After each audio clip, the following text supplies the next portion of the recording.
Valideynlərini itirmiş, valideyn himayəsindən məhrum olmuş uşaqların təhsil üzrə təminatı qaydalarına dəyişiklik edilib. Belə ki, bu uşaqlara ümumi təhsil, peşə təhsili, orta ixtisas təhsili və ali təhsil müəssisələrini bitirdikləri zaman 2600 manat birdəfəlik müavinət ödəniləcək. Həmin vətəndaşlar təhsil pillələrini başa vuran zaman dövlət büdcəsindən maliyyə dəstəyi əldə edəcəklər.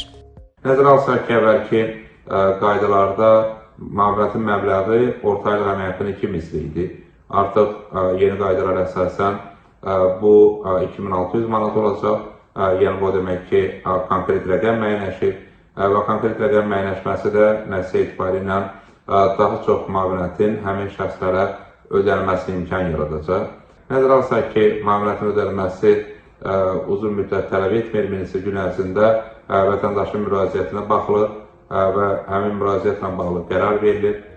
Birdəfəlik pul vəsaitinin ödənilməsi zamanı ölkə üzrə orta əmək haqqının hansı dövr üçün hesablanması qeyd edilməyib. Sözü gedən müavinəti almaq hüququ yarandıqdan sonra belə şəxslər yaşayış yeri üzrə Dövlət Sosial Müdafiə Fondunun struktur bölmələrinə müraciət edə bilərlər.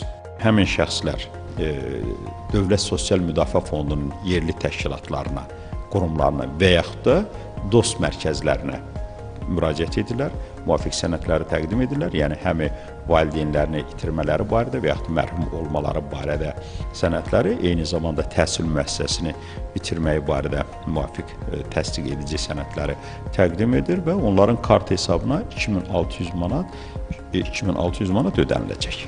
Bu müavinətin ödənilməsinə məqsəd valideynləri itirmiş və valideyn himayəsindən məhrum olmuş uşaqların, habelə onların arasından olan şəxslərin sosial təminatını daha da gücləndirməkdir.